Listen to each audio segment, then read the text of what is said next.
got so motherfucking design on right now.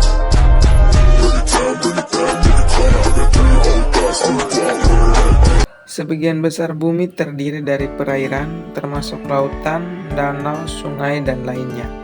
Sekitar 97,5% air di bumi merupakan air asin. Hanya sekitar kurang dari 1% air tawar saja yang dapat digunakan manusia. Sisanya tidak bisa digunakan karena berada di tempat yang tidak bisa dijangkau seperti terperangkap menjadi salju, es di kutub, atau berada di bawah tanah yang sangat dalam. Air memiliki peran yang sangat penting bagi kehidupan makhluk hidup di bumi.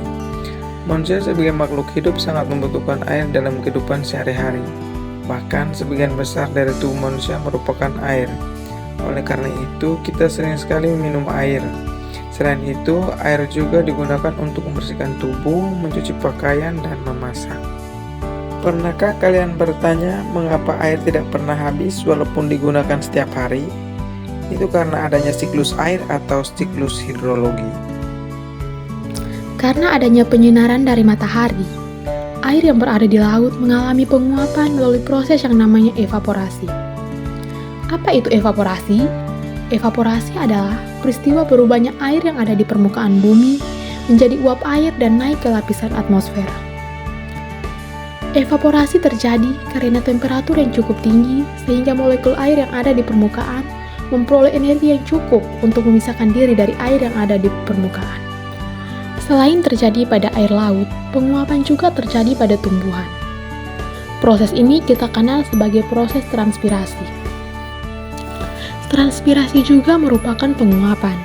Namun, perubahan air menjadi uap air tersebut berasal dari jaringan hidup tanaman yang terletak di atas permukaan tanah. Proses transpirasi ini terjadi akibat penguapan air tanah yang diserap akar tumbuhan, kemudian dialirkan melalui batang hingga sampai ke permukaan daun, lalu menguap ke atmosfer. Ketika proses evaporasi dan transpirasi terjadi secara bersamaan, maka itu disebut sebagai evapotranspirasi. Selain evapotranspirasi, ada juga yang namanya sublimasi. Sublimasi merupakan penguapan yang terjadi di kutub atau puncak gunung di mana adanya proses perubahan es menjadi uap air tanpa mengalami fase cair terlebih dahulu. Ketika uap-uap air yang dihasilkan oleh proses evaporasi, transpirasi, dan sublimasi itu mencapai ketinggian tertentu, uap-uap air itu akan mengalami proses yang namanya kondensasi. Proses kondensasi adalah perubahan wujud uap air menjadi partikel titik-titik air dengan ukuran yang sangat kecil setelah proses penguapan. Partikel titik-titik air tersebut kemudian saling mendekat dan membentuk awan. Kemudian, karena adanya angin, awan-awan tersebut akan bergerak menuju daratan. Proses pergerakan awan ini disebut adveksi. Dan pada saat tertentu, awan-awan itu akan merasa jenuh dan akan menurunkan titik-titik air yang disebut sebagai presipitasi. Presipitasi adalah perubahan wujud uap air menjadi curahan atau jatuhnya air dari atmosfer ke permukaan bumi atau yang biasanya kita sebut dengan hujan.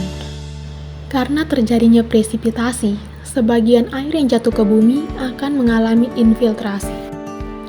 Infiltrasi adalah proses masuknya butiran-butiran air hujan yang jatuh ke permukaan bumi ke dalam tanah melalui pori-pori tanah.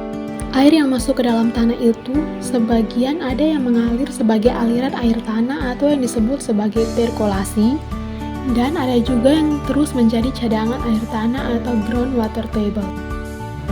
Jadi, ketika presipitasi, ada sebagian air hujan yang masuk ke dalam tanah atau infiltrasi, tetapi ada juga sebagian yang mengalir di permukaan atau yang disebut sebagai runoff.